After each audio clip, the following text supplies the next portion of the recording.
உணவு மருந்து நேயர்களுக்கு வணக்கம். இன்றைக்கி நம்ம பார்க்க போகிற மருத்துவ குரூப் என்னென்னு பார்த்தீங்கன்னா, இப்போ நிறைய பேருக்கு இருக்கக்கூடிய ஒரு பிரச்சனை பார்த்திங்கன்னா இளநரை. இந்த இளநரைக்கு தீர்வு தரக்கூடிய ஒரு ஆயிலை பற்றி தான் இன்றைக்கி நம்ம பார்க்க போகிறோம். இளநரை மட்டும் இல்லை, நிறைய பேருக்கு சரியான தூக்கம் இல்லை, அந்த தூக்கத்தையும் கொடுக்கக்கூடியது, அதுபோக முடி வளர்ச்சிக்காகவும் தயார் பண்ணக்கூடிய மிக அற்புதமான ஒரு ஆயிலோட மருத்துவ குறிப்பு தான் இன்றைக்கி நம்ம பார்க்க போகிறோம். இப்போது இந்த இளநரை பிரச்சனைக்காக நம்ம தயார் பண்ண போகிற ஆயிலுக்கு என்னென்ன மூலிகைகள் தேவைப்படுதுன்றதை நான் சொல்கிறேன். முதல்ல கரிசலாங்கண்ணி சாறு 1 லிட்டர் எடுத்துக்கங்க. இரண்டாவதாக நீல அவரி சாறு 1 லிட்டர் எடுத்துக்கங்க. மூன்றாவது பார்த்திங்கன்னா நெல்லிக்காய் சாறு 1 லிட்டர் எடுத்துங்க. கூடவே பார்த்திங்கன்னா எசங்குன்னு சொல்லக்கூடிய முள்ளாக இருக்கும், அந்த எசங்கனுடைய சாரும் 1 லிட்டர் எடுத்துங்க. கூட பார்த்திங்கன்னா 1 லிட்டரு மில்க்கு பால், 1 லிட்டரு பால் எடுத்துங்க. அப்போது இது எல்லாம் சேர்த்து பார்த்திங்கன்னா 5 லிட்டர் ஆயிடுச்சு. பார்த்திங்கன்னா கரிசலாங்கண்ணி சாறு, நெல்லிக்காய் சாறு, எசங்கனுடைய சாறு, நீல அவரி சாறு, பால், ஒவ்வொன்றும் ஒவ்வொரு லிட்டர். நான் சொல்கிற குவான்டிட்டி அதிகமாக இருக்குது, நீங்கள் உங்களுக்கு தேவையான அளவு எடுத்துக்கலாம். இந்த அனைத்து சாறையும் இந்த பால் கூட மிக்ஸ் பண்ணி வச்சுங்க. அந்த மூலிகை சாறு கூட 1 லிட்டர் பால் சேர்த்திங்கன்னா 5 லிட்டரு. அது கூட பார்த்திங்கன்னா 5 லிட்டர் கோகனட் ஆயில் சேர்க்கணும். இனி அது கல்கமாக இதில் என்னென்ன மருந்துகள் சேர்க்க போகிறேன்றது தான் நம்ம பார்க்க போகிறோம். அதுக்கு முதல்ல பார்த்திங்கன்னா அதிமதுரத்தை நம்ம எடுத்துக்கணும். இரண்டாவது பார்த்திங்கன்னா ராமச்சம்.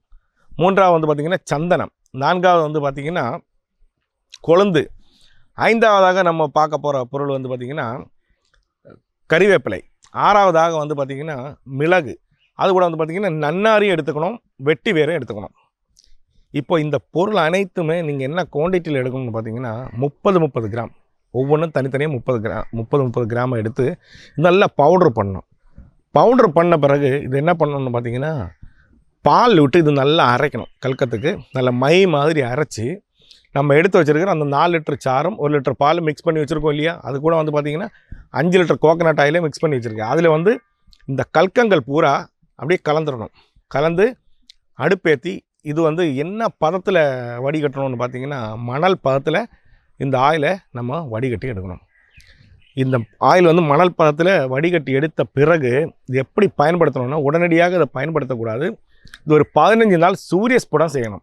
அப்போது சூரியஸ்புடம்னா என்னென்னு கேட்பீங்க நிறைய பேர். சூரியஸ்புடம் பார்த்திங்கன்னா இதை வெயிலில் வச்சு எடுக்கணும். இந்த ஆயில் தயார் பண்ணி 15 நாள் நம்ம இதை வெயிலில் வச்சு எடுத்த பிறகு தான் இந்த ஆயிலை நீங்கள் பயன்படுத்தணும். அப்படி பயன்படுத்திங்கன்னா இளநரையிலேருந்து விடுபடலாம், முடிகொட்டுதல் பிரச்சனையிலேருந்து விடுபடலாம்.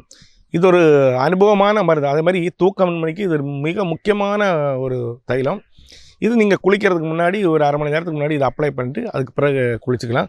இல்லைன்னா ஒரு சில பேர்த்துக்கு கோல்டு இருக்கிறவங்க இரவு இது தேய்க்க வேண்டாம், பகல் டைமில் பயன்படுத்துங்க. இது ஒரு அனுபவமான மருத்துவ முறை. இன்னும் ஒரு சிறப்பான வீடியோவில் இதோட செய்முறை நான் உங்களுக்கு காமிக்கிறேன். மீண்டும் ஒரு அருமையான பதிவில் உங்களை சந்திக்கிறேன். நன்றி, வணக்கம்.